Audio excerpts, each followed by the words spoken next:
Assalamualaikum warahmatullahi wabarakatuh. Jumpa lagi dengan channel Nursingpedia. Apa kabar teman-teman pejuang P3K perawat? Semoga teman-teman semuanya dalam keadaan sehat walafiat. Kita kembali akan membahas latihan soal kompetensi teknis perawat.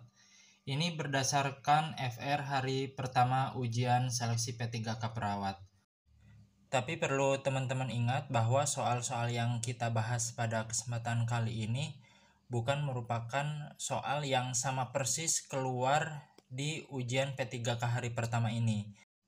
Jadi soal ini hanya berdasarkan topik yang keluar di ujian hari pertama ini. Misalnya seperti diagnosa keperawatan, Apgar skor, luka bakar, dan peran keluarga.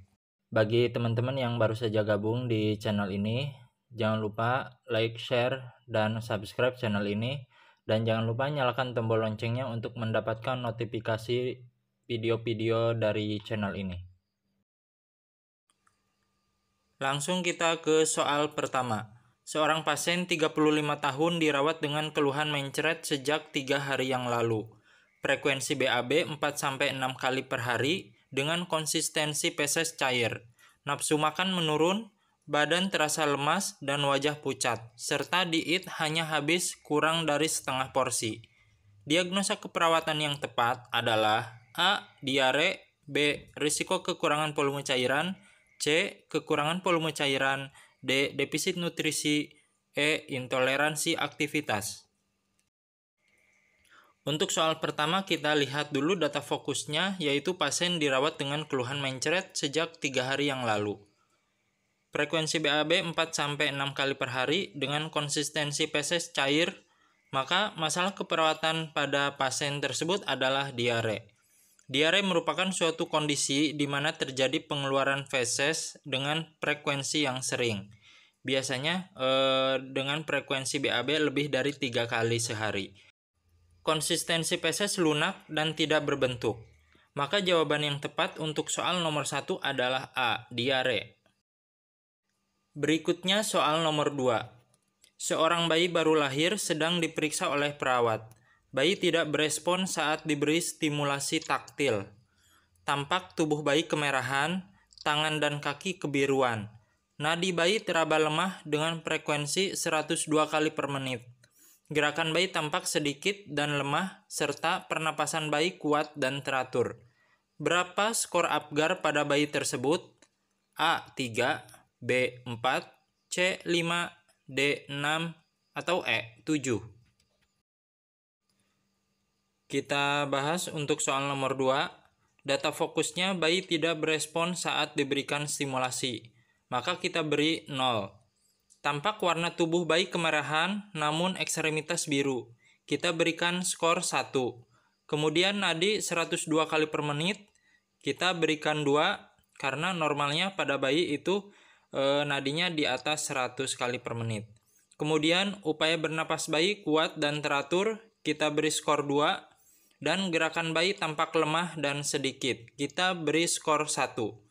Maka total Apgar skor pada bayi tersebut adalah 6.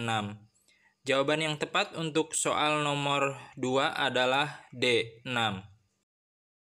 Soal berikutnya soal nomor 3. Seorang pasien 34 tahun dibawa ke IGD setelah kecelakaan bermotor. Saat dilakukan pengkajian oleh perawat, terdapat luka pada kepala belakang dan fraktur femur dekstra. Pasien membuka mata dan menepis tangan perawat saat dicubit punggung tangannya. Saat ditanya oleh perawat, pasien hanya mengerang. Berapa GCS pada pasien tersebut? A. 7, B. 8, C. 9, D. 10, E. 12. Untuk soal nomor 3 ini kita lihat data fokusnya, yaitu pasien membuka mata saat dicubit punggung tangannya. Maka kita beri skor 2, kemudian pasien menepis tangan perawat saat dicubit punggung tangannya. Kita beri skor 5. Dan saat ditanya oleh perawat pasien hanya mengerang, maka kita untuk verbal beri skor 2. Maka GCS pasien tersebut adalah 9. Jawaban yang tepat untuk soal nomor 3 ini adalah C. 9.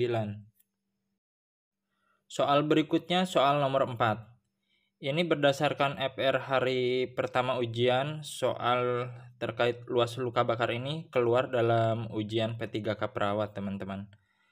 Baik, langsung saja kita mulai ke soalnya, yaitu ada seorang pasien 27 tahun dibawa ke IGD rumah sakit karena menjadi korban ledakan tabung gas saat sedang memasak.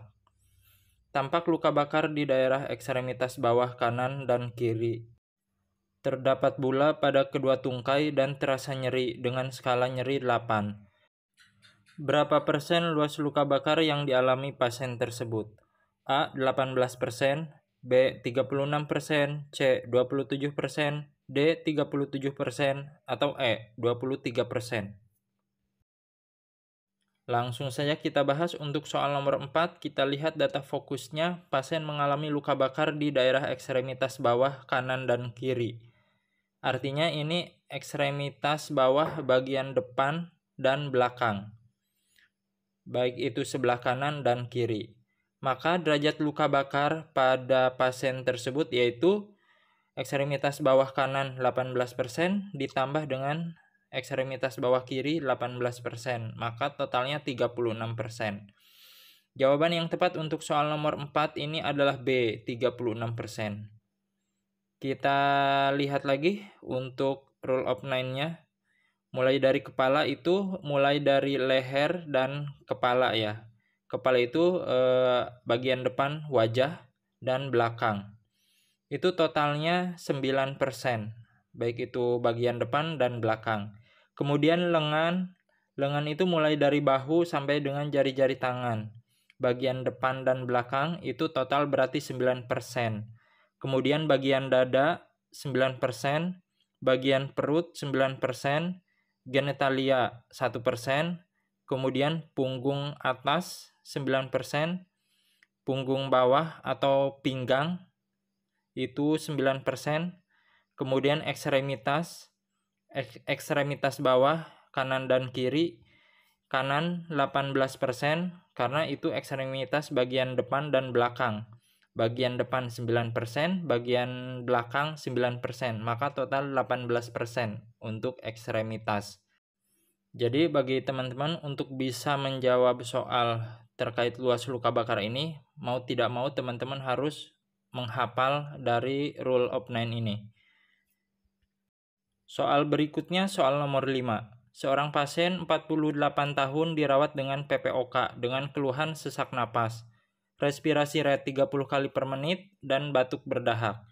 Tampak penggunaan otot bantu pernafasan, terpasang oksigen non-rebreathing mask 12 liter per menit. Kemudian dilakukan pemeriksaan darah arteri, didapatkan hasil pH darah 7,35, PO2 89, PCO2 35, saturasi O2 97%, dan HCO3 24. Pertanyaannya, masalah keperawatan yang tepat adalah A. Gangguan sirkulasi spontan, B. Bersihan jalan nafas tidak efektif, C. Pola nafas tidak efektif, D. Gangguan pertukaran gas, E. Gangguan ventilasi spontan. Untuk soal nomor 5 ini kita lihat data fokusnya yaitu pasien mengeluh sesak nafas, respirasi 30 kali per menit, dan batuk berdahak. Tampak penggunaan otot bantu pernapasan, terpasang oksigen non-rebreathing mask 12 liter per menit. Dari data tersebut, maka masalah keperawatannya yaitu pola nafas tidak efektif. Pola nafas tidak efektif didefinisikan sebagai inspirasi atau ekspirasi yang tidak memberikan ventilasi adekuat, yang didukung dengan data mayor yaitu dyspnea, penggunaan otot bantu pernapasan, pola nafas abnormal, misalnya tachypnea, bradypnea, hiperventilasi, Kussmaul, dan chain stroke. Maka jawaban yang tepat untuk soal nomor 5 ini adalah C, pola nafas tidak efektif. Lalu kenapa kita tidak memilih opsi jawaban gangguan pertukaran gas? Karena walaupun di soal terdapat hasil analisa gas darah, tapi hasilnya itu semuanya dalam rentang normal. Jadi untuk gangguan pertukaran gas tidak tepat. Berikutnya soal nomor 6. Petugas puskesmas melakukan home visit terhadap sebuah keluarga yang terdiri dari ayah, ibu, dan seorang anak. Keluarga melakukan perawatan yang baik kepada ibu yang sedang hamil agar anak lahir sehat. Upaya tersebut termasuk dalam fungsi keluarga, yaitu A. Fungsi afektif, B. Fungsi sosialisasi, C. Fungsi reproduksi, D. Fungsi ekonomi, atau E. Fungsi pemeliharaan kesehatan. Baiklah, langsung kita bahas untuk soal nomor 6. Secara umum, fungsi keluarga menurut Friedman adalah sebagai berikut. Yang pertama, fungsi afektif adalah fungsi keluarga yang utama untuk mengajarkan segala sesuatu untuk mempersiapkan anggota keluarga berhubungan dengan orang lain di luar rumah. Jadi untuk fungsi pertama ini lebih ke fungsi sikap ya, bagaimana cara bersikap dengan orang lain di luar rumah. Kemudian yang kedua, fungsi sosialisasi dan tempat bersosialisasi adalah fungsi mengembangkan dan tempat melatih anak untuk berkehidupan sosial sebelum meninggalkan rumah untuk berhubungan dengan orang lain di luar rumah. Yang ketiga, fungsi reproduksi adalah fungsi untuk mempertahankan generasi dan menjaga kelangsungan keluarga. Jadi untuk memiliki keturunan, yaitu dengan adanya fungsi reproduksi ini. Kemudian fungsi yang keempat yaitu fungsi ekonomi. Keluarga berfungsi untuk memenuhi kebutuhan keluarga secara ekonomi dan tempat untuk mengembangkan kemampuan individu, meningkatkan penghasilan untuk memenuhi kebutuhan keluarga. Misalnya untuk memenuhi kebutuhan sandang, pangan, papan, untuk biaya sekolah juga itu masuk ke fungsi ekonomi. Kemudian yang kelima, fungsi keperawatan atau pemeliharaan kesehatan, yaitu fungsi untuk mempertahankan keadaan kesehatan anggota keluarga agar tetap memiliki produktivitas tinggi. Ini dikembangkan menjadi tugas di bidang kesehatan. Maka jawaban yang tepat untuk soal nomor 6 ini adalah E, fungsi pemeliharaan kesehatan. Demikianlah pembahasan kita pada kesempatan kali ini. Semoga bermanfaat bagi teman-teman pejuang P3K Perawat tahun ini. Bagi teman-teman yang baru saja gabung, silahkan subscribe dan nyalakan tombol loncengnya untuk mendapatkan notifikasi dari channel ini. Dan jika video ini dirasa bermanfaat, silahkan teman-teman like, share, dan sebarkan ke seluruh dunia supaya channel Nursingpedia ini bisa mendunia. Terima kasih atas perhatiannya. Saya akhiri. Assalamualaikum warahmatullahi wabarakatuh.